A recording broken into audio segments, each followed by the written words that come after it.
throws not one, but 2 chairs at the guard. To be fair, if you're gonna throw one chair, you might as well throw a second. Your opinion on that, I'm sorry, is just wrong. If you're ever standing next to a lawyer in court, don't speak unless it's your time to speak.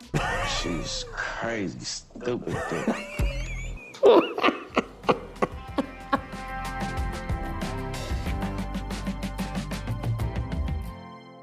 Allow me to reintroduce myself. All right, this is Mark Breyer of the Husband and Wife Law Team, and I know you're out there all the time and you're watching these people and they're commenting on courtrooms, and some of them never went to law school. Many went to law school and they're lawyers commenting, but here's what they're not. For the most part, they are not a trial lawyer. They don't actually get up in there and fight for people and do actual cross-examinations and closings and have to deal with judges who make unfair rulings at the last minute and deal with all the things that actually happen in a courtroom. So today we're gonna do some confrontations in a courtroom, and I'm gonna give you my perspective as someone who has spent a career trying to be the best trial lawyer I can be, and we're gonna talk about it. Now, as you guys can see, a lot of you, more and more people are watching. Check it out. We are racing to 100,000 subscribers. First of all, thank you for everyone who subscribed. Second, I know a lot of you are watching, I don't need to subscribe. Go ahead and subscribe and also comment. I need to know if you like or don't like this, so I make sure I'm commenting on things that everyone finds really engaging. So like, comment, let me know. Now let's get into it. Let's get to a real world courtroom with some confrontations, and I'll give you my thoughts on what I'm seeing.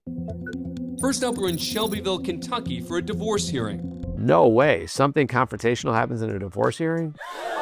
Guys, I have never done family law. It's brutal. Filed a motion that would require his ex-wife to secure her prescription narcotics inside the home where she lives with the couple's 3 children, age 4. I mean, that doesn't seem like an unreasonable request that I don't want our kids getting into the narcotics. Age 14, 16, and 18.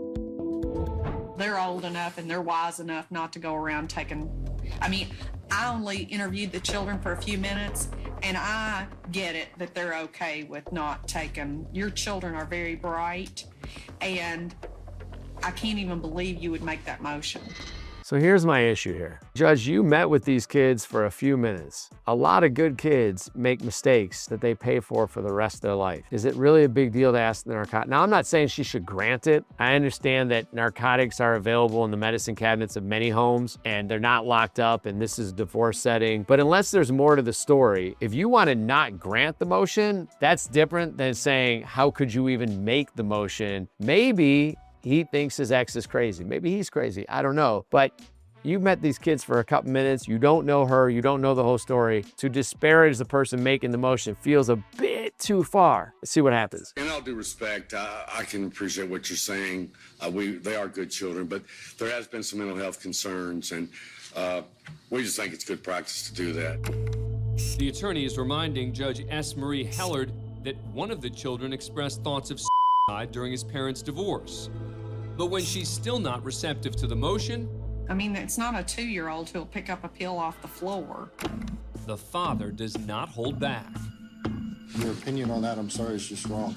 Listen up. If you're ever standing next to a lawyer in court, don't speak unless it's your time to speak. Nothing good will come in almost every case from you speaking when you're not asked to speak by your own lawyer or instructed to speak by the court. Intelligent children die of overdose just as well as unintelligent children. You have no evidence to put before me that these listen, you need to stop talking. I'm You sorry. really do. I disagree with you on that. Well, These are the fine, you disagree, this but is you're the not lives up of my here. children. I've ruled on that. Frustrated, the man makes a quiet comment under his breath. We're ridiculous. But apparently it wasn't quiet enough. You're in contempt of court. You don't tell me that I'm ridiculous. Do you understand me? Have a seat over here, bailiffs. Take him and have a seat back there. And Mr. is not going to come in here and bully me. Not going to happen. But under the watchful eyes of the bailiffs, the upset father continues pleading his case. First of all, do you know why we're able to see these things? Because A&E has Courtcam, and they get us into the real world court setting so we can all learn from this. And so we keep courts honest. We keep judges honest, parties honest. So this is a huge service they're doing, and we're gonna have a link so you can click it, so you can go see all the good work they do, because it helps me comment. It keeps our courts public, right? Not a lot of us are going down to the courthouse. This allows us to keep the courts in the public eye where they should be, good, bad, or indifferent. Now, let me ask you guys something. Let's say this motion was wrong. Doesn't even matter. Right, wrong, she rules. Now, even if he isn't held in contempt, you think it's gonna help or hurt his case from now on that he just argued with the judge and then called her ridiculous? Go ahead, what do you think? It will not help? She has the power. That sucks. All of us have people in our lives that in different situations have the power in those situations. Play the game. Even if you believe it's for the safety of your kids, you now just hurt the safety of your kids. I get it, we're all human, we get emotional. Plant the seed now, remember where you are. When you're in a courtroom, things are different. Lots of my children are at stake here, Your Honor. You heard yourself that one of my children talks about committing yet they're in a house full of narcotics that are unprotected. Do you not see that that could be an issue? For a moment, it appears the judge might be reconsidering the father's argument. Then again, You don't know what's going on in her house a bit more than a man on the moon. ultimately, the motion to have the prescription narcotics secured inside the home was denied, and the man was sentenced to community service for contempt of court. I've been on here before critical of some judges. I want to give credit to this judge for making it community service. You don't get to call a judge ridiculous. I don't really have much of an issue with the contempt, and I have even less of an issue because the contempt was, look, go do some community service. I'm not throwing you in jail because you hurt my feelings. I'm teaching you about respect to the court system. Go do some hours and we'll keep moving forward. We've talked about contempt of court quite a bit in these heated moments in court. Can you explain it a little bit more, how often it occurs or how often it's threatened if it doesn't actually happen, and how judges use it to kind of control the courtroom? So there's civil contempt and criminal contempt. It's basically degrees and situations, but contempt of court is threatened every single day in movies and on TV. I'm trying to remember as I'm sitting here if I have ever seen anybody threatened with contempt. I've seen judges sanction people like light sanctions, but as far as the I'm gonna hold you in contempt, it's probably happened. I've probably seen it, but that is not the way court works. You know what else is every single day in TV and the movies, and I have never seen it once in courtroom? A judge banging the gavel. In every courtroom I'm ever in, the gavel's over, not even with the judge. The gavel's over to the person who goes rise for the court. The judge doesn't even have the gavel. How many other lies have I been told by the council? It can happen because we've seen it happen here, but it's really unusual. In fact, if you ever find a judge so mad they're talking about holding you in contempt, you're probably way outside the line for that judge, and you should immediately stop talking. Probably. There are exceptions, but probably. We're in San Diego, California for the sentencing of 22-year-old Alondra Marquez. 7 months earlier, Marquez left a bar after a night of drinking and got behind the wheel of her car despite her friends begging her not to. Just minutes later, traveling at more than 100 miles an hour, she rear-ended a Lyft ride-share vehicle on the highway. One passenger was ejected from the Lyft car and suffered serious injuries. The other died at the scene.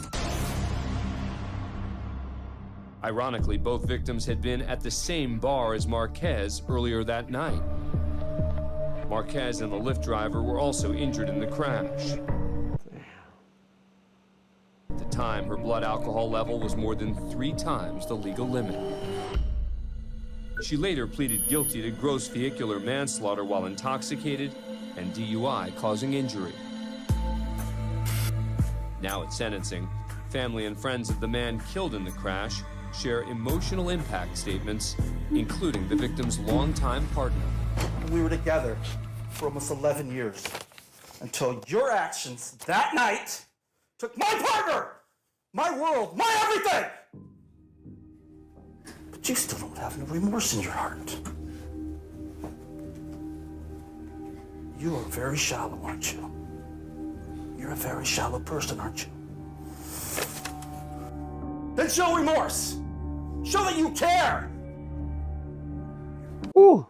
I was sitting here watching it with you guys for the first time, and the pain he feels, it's interesting because generally you don't get to address another party directly. So watching this very direct confrontation, I mean, we see witness impact statements where they read it to the person and sometimes they'll look back, but looking at the person, not to the side, not over the shoulder, not reading is powerful, scary, heart-wrenching. I mean, I know you said it's not a typical situation where you're allowed to direct face and talk to the person on the other side. In this situation where they are doing it, do the judges usually let them kind of show their anger, even if it's justified and it's very clear-cut? Because he like raises his voice, which I feel like probably aren't usually allowed to do in court. When I've been in the courtroom for victim impact statements. It's been when my clients were hurt, or the family of my clients who were killed, and they're sharing why they believe there should be a harsh sentence and saying what they want the person who caused that pain to hear. There's no rule specifically outside of what the judge would say, and some judges would absolutely have contained this. One of the ways we've evolved in the court system is there used to be no place for the victim. It was the state versus the defendant. Where's the victim? Many courts have started having victims advocates, allowing victims to have a role in the process. They still don't control the process, but they're not forgotten. And allowing someone who lost his partner of 11 years to have his moment, which is not enough, but it's all we can give him, is a good thing. And I'm sure each judge would pull the line differently. Very often the people who stand up are so overwhelmed with nerves and emotion that just getting through it is hard. I've seen people hand their statements to other family members or friends to read because they couldn't even get themselves to get up to read it. You know, this is another thing about, Courtcam by A&E. Like, we watch this. It's hard, and you don't ever want to put yourself in the shoes of these people. They didn't ask to be here. Their whole world has been taken or dramatically injured by someone else's selfishness or intentional actions. The fact that he's able to express himself this way, it says something about who he is. I'm not saying it says something bad about someone who can't, but he's able to actually stand there and deliver. That cannot be easy. Show that you care and that you have a heart. Your actions have said others. I don't care to know you. The only reason why I do know you is because you murdered my partner! Before learning her sentence, Marquez attempts to offer an apology. Although I don't remember, I realized that I really messed up. Clearly, I took someone's life, unfortunately. But I just want you guys to know that I didn't do it on purpose, but I'm sorry. I know you guys are hurting. She sounds like she's apologizing for sleeping in and missing the beginning of class. I don't know what's actually going through her head, but she's like, I didn't do it on purpose, so I didn't mean to kill him, so we're cool, right? It'll be interesting to hear what the judge gave her. There's now sentencing guidelines, so we used to allow judges a lot of leeway, but we've taken a lot of that leeway from them. So now they're kind of forced into a limited area, usually in sentencing. Now it's up to Judge Polly Champoon to determine Marquez's sentence. An accident is something that's not avoidable. This was avoidable. The maximum allowable sentence for Marquez's charges is 13 years and 4 months. And that is exactly what the judge hands down. Alondra Marquez is currently serving her sentence within the California Department of Corrections with the possibility of parole after 9 years. So the next time you're with a friend and you're trying to get the friend to not drink and drive, and they insist, you're not just trying to save the friend, you're trying to save an innocent person's life. Her friends probably have to live with the impact of not doing that. Next, we head to bond court in Broward County, Florida. Judge John Hurley presiding. The defendant is Fenton Ross, who's charged with possession of Flocka, a synthetic drug. Hurley's about to release Ross on his own recognizance when the state objects and asks for a bond of $1,000. The reason? Ross is homeless and pretrial services will have a hard time keeping track of him. Ross is represented by public defender Dale Miller, who disagrees with the bond. Judge, at this time, I would object to the court putting the bond back. Being homeless should not be an impediment to being pretrial. But Judge Hurley overrules and tries to move on. And that's when Miller speaks up. Judge, since we're gonna warehouse Mr. Ross for a while. Now let's break down what happened. If the homeless man was not homeless, he would have been free to leave. ROR, released on your own recognizance. That just means come back like you're supposed to come back. He has a house. He doesn't have a house, so now he's got to go sit in jail. Why? Because he's homeless. You probably don't have $1,000. So because you don't have a home, I trust you less than if you had a home. If you're homeless, just buy a house. Here's a public defender who sees that kind of stuff all the time and got a little bit offended by the fact that because he's homeless, we trust him less. Because ultimately, that's what just happened. And so he finds that offensive. He has a right to find that offensive. But now he just dissed the judge, and the judge took exception. He had a good point. But still, let's see how the judge handles it. Choice of words. Judge, since we're gonna warehouse Mr. Ross for a while, can we get a staff? Hold on, sir. Hold on. You know what? Your unprofessionalism and your smart aleck, sir, don't even try. You need to pick up your professionalism. By the way, I want to point out one thing. I think the public defender is right. I think the prosecutor's wrong. I don't think you're less trustworthy and have to be stuck in jail because you don't own a home. I also agree with the judge that as a lawyer, you owe respect to the court. You are an officer of the court, and how you behave reflects upon our entire court system. And no matter how wrong the judge is, you treat the court with respect. It's not about what you think about the judge, or especially not about what you think about the judge's decision. It's about respect to the court and the court process. So both these things are true in my opinion. This judge has every right to say, you don't get to take a shot at me. I had to make a tough ruling. You may not agree with the ruling. Mark Breyer may watch this years down the road and call me out, and that's fine, but I'm the judge and I have to make the tough choices. And I believe we want to make sure that this guy doesn't fail to come back, and I'm going to do what the prosecutor wants. Doesn't matter if he's right or wrong. It's an understandable choice, and you don't get to take shots at the court. That is unprofessional. You do this quite often. The court's really tired of it. I've admonished you many times. By the way, here's another point. I only saw it once. Maybe he has a pattern of it, which is even worse. And you know you're taking a shot by saying warehousing. You need to pick up your game for professionalism, sir. You don't need to editorialize. You don't need to give a shot like that to the court. I'm not inclined to hold you in contempt of court. That's not the way I do it. But let me just tell you, you need to pick your game up, because your shots to this court really undermine everyone's view of how the court should be run. And you need to stop doing this. And I'm going to ask you to please, sir, take a pause today and think about this and knock it off. Thank you. Judge. But Miller decides not to back down and continues arguing. Judge, I'm nothing more about that. I am advocating zealously for my client. You're advocating in an unprofessional way, and I'm not going to hear another word about.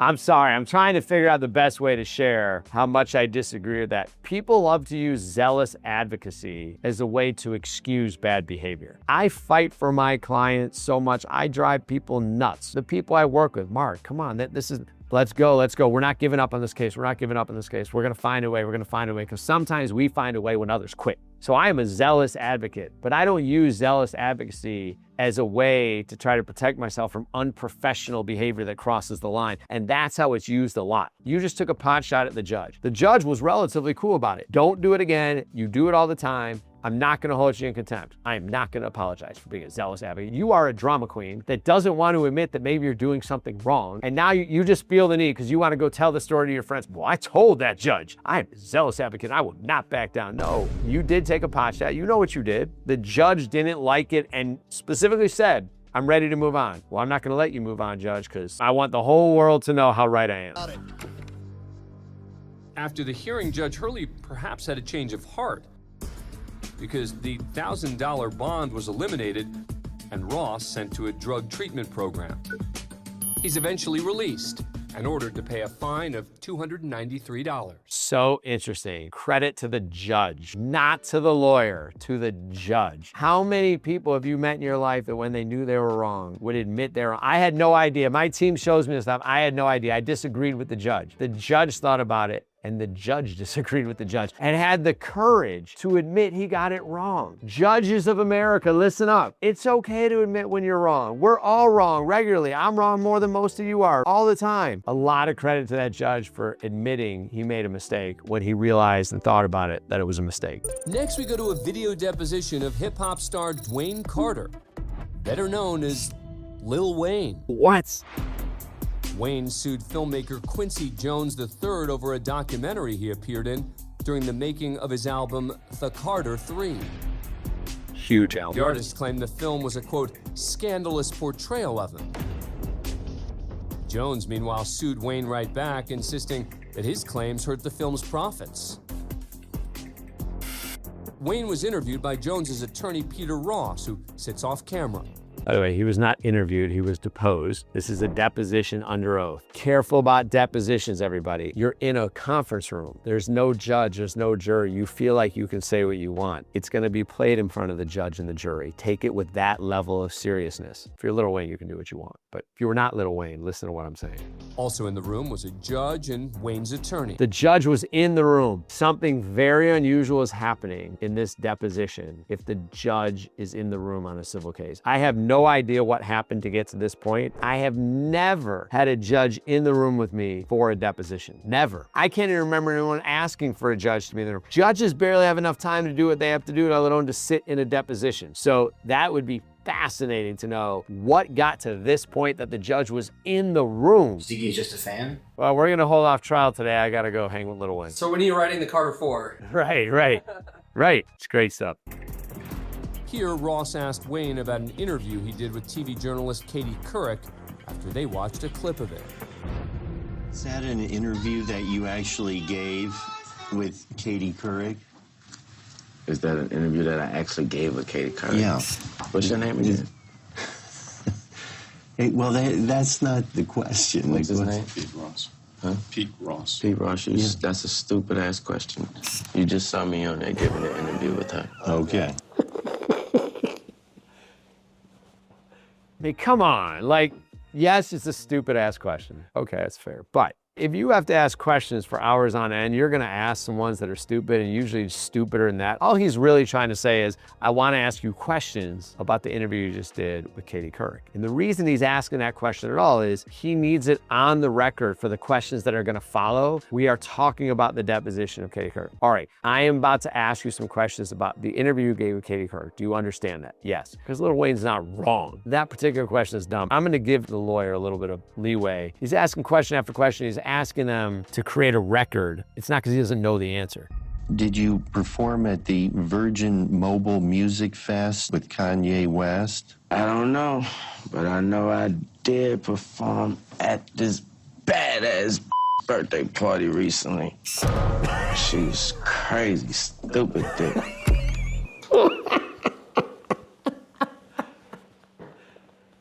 Right now, Lil Wayne is so annoyed with his lawyer or this process that he's just having fun with it in a way, right? Like, you can see even his body language, but here's the problem. This video is gonna be shown to a jury made up of a whole cross-section of people. Some people so ignorant, they don't even know all Lil Wayne bangers they should know. I know he's just annoyed and bored and frustrated, and he's in his mind messing with him and having fun. This might be where if you're his lawyer, you say, we want to take a break, and you go, listen, I know how annoying and ridiculous this guy is and how long we've been here and everything else, but let's answer the questions. That was hilarious though.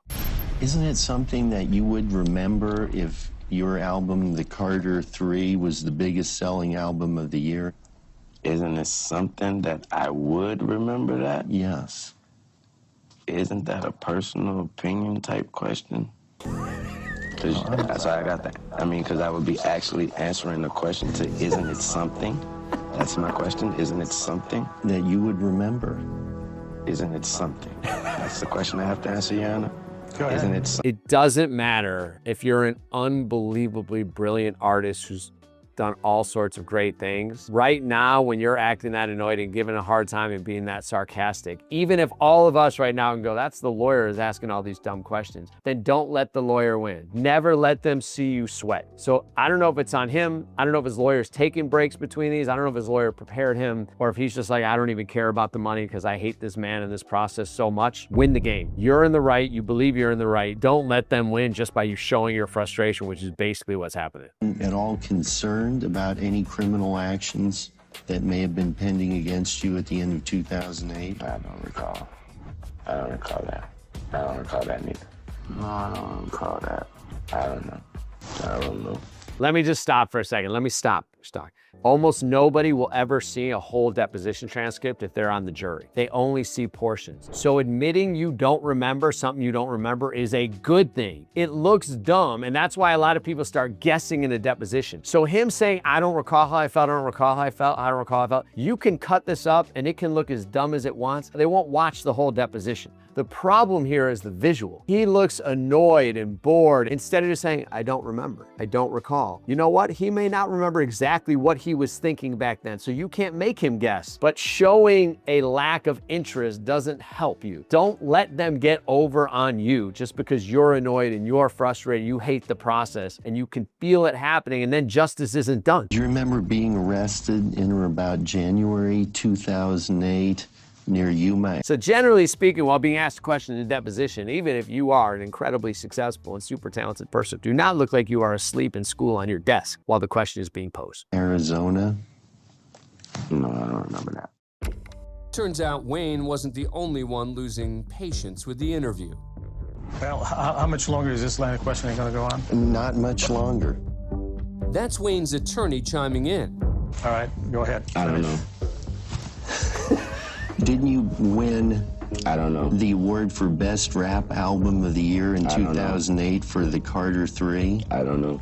All right, here's the problem we got now. So his lawyer has told him, don't guess, don't guess, don't guess. Guessing will get you in more trouble than anything else in a deposition. Don't guess. When in doubt, admit you don't know. Okay, but now we've gone to the extreme. I'm just gonna say I don't know anything. And now this will be played in front of a jury. And now when you're ready and it's a shorter thing, remember when you actually testify, you're not there for this many hours testifying. The deposition is usually longer than your testimony. I feel for this man right now. Everyone who's judging right now, I know I can feel it. Your comments are lighting him up. Be more serious. Do you think you're It's not like that. This is so frustrating for him. He probably thinks the entire thing is ridiculous. He probably hates the way this is going. He's being asked questions about arrests that have nothing to do with the purpose of this lawsuit, but he's showing it. You've got to work hard as a witness to maintain composure even when you want to yell at the other lawyer for asking stupid questions. What is the most bizarre thing to me about this whole deposition is that what they said was he originally was the one that filed suit. The other guy also filed suit, but if he's the one that has interest in winning this case, what is that doing for his suit? Not as someone, it didn't have the appearance of somebody who's going after someone else in this suit, so why was that dismissed? Look at it from his standpoint. So it's very common if you sue somebody, they sue you back, right? Very common. I'm not at fault, you're at fault, right? He feels that they were making this documentary about him. From what we've been told, he thought they were gonna give him a fair shot. Instead, they made him look bad. So he sued him. That's not the way this was sold to me. You just used me and hurt me to make yourself money. I don't know if it's true or not, but that's how he felt, right? He started a lawsuit. He probably didn't need the money. I don't know his situation. Maybe he was going through bankruptcy, but as far as we know, he was an unbelievably successful artist. He was probably legitimately mad the way that film made him look. So he was like, you can't do that to me. I'm not gonna take that. He sued. Now he's countersued. Either way, whether you're countersued or not, you have to give a deposition. Now he's being taken out of the just simple truth and false and stuck in an hour after hour after hour. What you guys can't see in these things, this is hours long. That'll include questions many times that are just ridiculous, that would never be asked in trial, just to hope that you will say or do something that they can use against you. So what's frustrating for me is it's not what he's saying. For the most part, he's showing how annoyed he is. And the other side, listen, if you sue someone, they have a right to have their lawyer ask you tough questions. But it's not his answers to me. It's just I wish he could have looked him in the eye, stayed calm. I mean, you could say that's calm, but half asleep is not the kind of calm I'm talking about. Do you like He can't save you, right? In the real world. That guy right there. He can't save you in the real world. Just so you know. What does that mean? I don't have to elaborate. See, now we go to the ridiculous. What are you doing? There's a judge watching. You're under oath. You just threatened the other lawyer going, oh, I didn't really threaten you. Oh, I'm pretty sure everyone knew what you were suggesting you might be doing. It feels good in the moment. It's not worth it. You're gonna now what, lose your lawsuit? All that, what, just for that one moment? Wouldn't it have been better to go to court and kick his butt and show him that they owed you money and he wasn't a good lawyer, as opposed to just getting that one good moment? He can't save you. And what does that mean? I was talking to myself. But in the end, Ross is... I was talking to myself. He was half asleep, looking all over every question, what's going on. Looked him dead in the eye and said, he can't save you. Oh, I was talking to myself. That was great. A jury later ruled in favor of Jones, agreeing that Wayne's legal claims hurt the film. Wayne was ordered to pay the filmmaker $2.2 million. As for Wayne's original lawsuit, it was thrown out of court. Today, attorney Pete Ross is doing well as a partner in a major Los Angeles-based law firm. Well, I'm glad to hear that no one had to save him. Maybe Lil Wayne wasn't so great in a deposition, but how would Ross do on stage or writing hits that we all dance to? So, you know, we all got to find the place that we thrive in. If you like me talking about rappers and go through the court system, make sure you comment so we know that, and we'll talk about more of some rappers. They may not all be as famous and as awesome as Lil Wayne is. Let me know, put it in the comments, and we'll try to give you some feedback from someone who actually sits there and does these things. We're headed south, way south, to Wollongong, Australia for a sentencing hearing. You know, it's funny, when this came up, I was like, what courtroom is that? Oh, Australia. Seated inside what's known as the dock is the defendant, 25-year-old Jesse Rose. The one-time aspiring rugby league player pleaded guilty to the charge of reckless wounding for an assault captured in this surveillance video. After receiving a complaint about Rose's drunken behavior in a pub, he and his mate are asked to leave by security. But when he refuses, a second camera shows things turning physical, and one of the security guards ends up on the floor. Backing away from the situation, Rose then hurls his drinking glass at the downed man, striking him in the head. The guard suffered serious injuries, including a laceration and depressed skull. Man, he must have thrown that glass with some force. It actually caused damage to his skull. Now at sentencing, Rose's attorney made a case to not send him to jail, claiming he's a changed man, holding down a steady job and living on the straight and narrow. But Judge Andrew Hasler makes it clear this is no kangaroo court. Oh, check it out. The judges wear that headpiece that we got in England. Do you think we should have more judges in America start wearing those again? Go back to the revolutionary days here. Stating that the assault was too serious to consider leniency. And right about now, he announces Rose's sentence, 14 months in prison. But as one door closes for the defendant, he kicks another one wide open.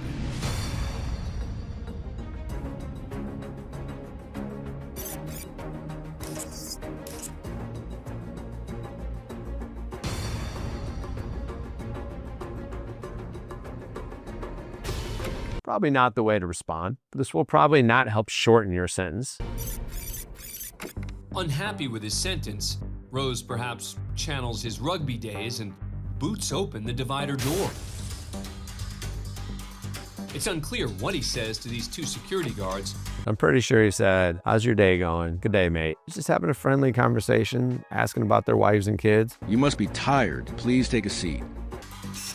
One guard takes a step or two back. After some more jawing, Rose takes things up a notch and throws not one, but two chairs at the guard. To be fair, if you're gonna throw one chair, you might as well throw a second. Don't mind if I do. Those are not folding chairs Rose just tossed.